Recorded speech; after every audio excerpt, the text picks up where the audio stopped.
Хуралдаанаар боловсролын зээлийн сангийн асуудлаар нэлээдгүй бас мэдээллийг сонсох юм шиг байна. Яг одоо зээлийн төлөвөө хичнээн хүн байна. За өнөөдөр боловсролын спортын банк орон хоёр зүйл байгаа. Нэгдүгürt одоо боловсролын сайд Наранбаяр тавьсан асуултын хариултыг авна. Миний хувьд улсын хурлын гишүүний хувьд тавьсан асуултын хариулт. Хоёрдугаарт боловсролын зээлийн сангийн журмын одоо цоо шинжилэлтэй холбоотойгоор Монгол Улсын засгийн газар руу чиглэл өгсөн банк орны тогтоол батлагдаар байгаа. За боловсролын зээлийн сангийн асуудлыг аваад үзсэн бол энэ чинь одоо сүүлийн 30 жилийн хугацаанд гадаад дотоод зээл олгож ирсэн те. Дотоод зээлийг бол бараг 500 тэрбум давсан зээлийг те. Бараг нэг давхарцсан доогор 1.2 сая хүүхдэд хүргэсэн байдаг. Зээлийн иргэн төлөлт 98%. Маш сайн зээлийн иргэн төлөлтөө. Дотоодын зээл бол гадаадын зээл 30 жилийн хугацаанд бараг 360 орчим тэрбум төгрөгийг 2500 хүүхдэд өгсөн. За үүний иргэн төлөлт нь одоо 4%. Тэгэхээр үнэхээр чамлалтай байна л гэсэн үг л дээ. Ер нь энэ асуудлыг гаргаж ирснээс хойш тэр зээлийн иргэн төлөлт байдаггүй байсан гадаад зээл дүнж 4% л хүрч байгаа. Ер нь бас нэлээд их ярьлаа шүү дээ тийм. Энээс хойш та шүглүүлээсээс хойш зээлийн иргэн төлөлт ер нь хэдэн хувьтай явагдаж байна гэж ер нь хувь хүнийхээ хувьд харж байна. Мөн одоо зээл авсан хүмүүсийг харахад дандаа боломжтой эрх мэдэлтэй улс төрчид альсвал одоо улс төрч байгаад одоо тэтгэвртэй гарсан ч гэдэг юм уу тийм хүний хүүхдүүд байгаа ажиглагдаад байна л да. Энгийн хүний хүүхдэд зээл олгогдсон байдал ер нь хэдэн вэ гэж хэлж байна. Тэгэхээр энэ одоо яг тав гол асуулт асууж байна л да. Ялангуяа гадаад зээл дээр сонгон шалгуулалт өөрөө ил тод бус явж ирсэн, маш их нөлөөлөл орж ирсэн. Улс төрийн ямар нэгэн одоо лоббигоор ч юм уу эсвэл одоо мэдгүй одоо арын алгаар авилга хийх хуулиар ч юм уу те одоо ёсон тохиолдлууд бол зөндөл байгаа шүү дээ. За тийм учраас нэг гадаад зээлийн одоо сонгон шалгуулалт ил тод бус гэдгээр ер нь бол одоо яг л таны хэлдэг шиг ардын хүмүүсээр нь очиж байгааг нь бол үнэн. Тухайн үед одоо дэлхийн 1 номерын сургуульд хүртэл тэнцэл тэр сонгон шалгуулалт тэр номдог байсан шүү дээ. Гэтэл одоо иргэн төлөлтийн талаар бол урд нь огт ярьдаг ч юм байсан те.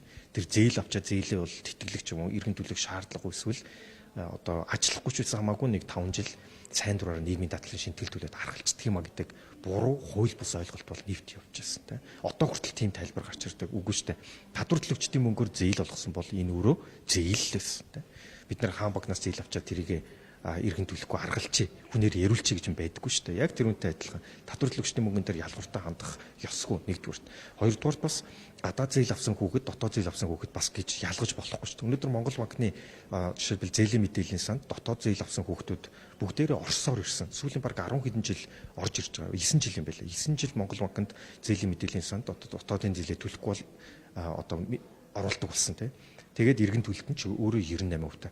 Тэгвэл яг энэ процесс Монгол банкны зээлийн мэдээллийн санд өгдөг энэ процесс тэгвэл ягаад гадаад зээл дээр одоо хүртэл хэрэгжихгүй байгаа юм. Тэгэхээр эн чинь бас хүний эрхийн асуудал хөндөгдөж байгаа байхгүй юу? Дотоод зээл авсан хүүхдүүдэд ялгууртаа хандж штэ. Гадаад зээл авсан хүүхдүүдэд ч гэсэн ялгууртаа.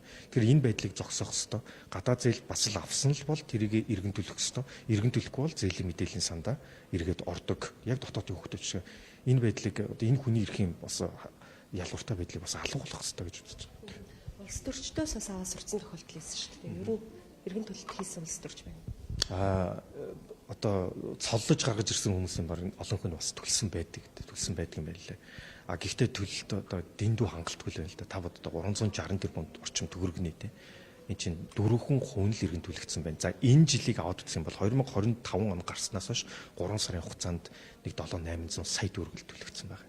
Тэгэхээр энэ дэндүү одоо нэгсэндээ бас чамлалтай байна л да. Тэгэхээр энийг одоо нэг хүн олон хид яриад те одоо бас үр дүн гарч ирэхгүй л байна л да. Тэгэхээр өнөөдөр бас боловсролын сайдад тавьсан асуулга дээр ч гэсэн байгаа. Энэ дээр нэг том компанид ажил өрнөдөг ч юм уу. Эсвэл одоо энэ дээр ямар нэгэн акц хэлбэрч ч юм уу те хийж энэ зээлийн иргэн төлөлт. Зээлийн иргэн төлөлт гэдэг чинь дараагийн хүүхэдтэй явах боломжийг олгоно гэсэн үг байхгүй юу. Тэгэхээр энэ хэлбэрлэл орох хэрэгтэй. Боловсролын зээлийн сан одоо жишээлбэл 25 оны төсвөр 158.3 тэрбум төгрөг төсвөлсөн шүү дээ. Түүхэнтэй хамгийн өндөр дүнг энэ 25 онд төсвөлсөн. Энэ өөрөө маш одоо үр ашигтай сан баггүй. Боловсрол руу хөрөнгө оруулна, оюутан залуучууд руу хөрөнгө оруулж шилдэг өндөр боловсролтой боловсон хүчин бэлдэж аваад их орондоо хөө нэмэр оруулах боломжийг олгох сан баггүй. Тэгэхээр тийм учраас энэ сан хамгийн ёс зүйтэй, хамгийн зөв сонгон шалгуулалттай шударгал байх ёстой. Тийм учраас одоо энэ 27 хуудас энэ хин ч уншаа таних хайргүй болсон 28 удаа шинжлэгдсэн журмыг цоо шинээр бичих үнэхээр зайлшгүй шаардлага үүсэж байна нэгдүгээр. Хоёрдугаар боловсролын зээлийн сан цоо шин олон улсын жишг сан руу очих одоо хангалттай тий одоо шалтгаан бид нар одоо харлаа шүү дээ. Тэгэхээр энэ ажлыг одоо боловсролын яам одоо заавал хийх хэрэгтэй. Иргэд одоо банкнаас зээл аваад төлөөгөө тохиолдолд за мөн татвар хурамжаа төлөөгөө бол Монгол банкны харж агсаалтанд ордог тий.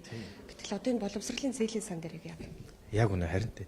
Бид нар ч одоо банкнаас зээл аваад ч юм уу тий төлөхгүй бол яг бид нарт хэлэхгүйгээр аваачаад Монгол банкны тэр саарл жагсаалтанд оруулцдаг штэ. Саарл жагсаалтанд орохоор яадаг вүлээ банкнаас дахиад зээл авч болохгүй. Тэр үедийг л Mobicom-оос дараа төлбөртийн тий одоо үйлчилгээж авч чадахгүй штэ.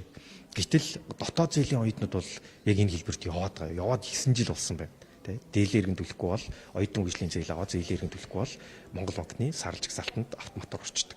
Гэтэл гадаад зээл дээр одоо хүртэл хийгдэхгүй байгаа байхгүй. Энд чинь Монгол банк одоо боловсролын яам гэсэн хоёр төрлийн байгууллага мэдээлэл солилцох асуудал шүү дээ. Энэ асуудлыг гаргаж тавиад бол бараг 2 жил боллоо. Тэ одоо хүртэл хийгдээгүй.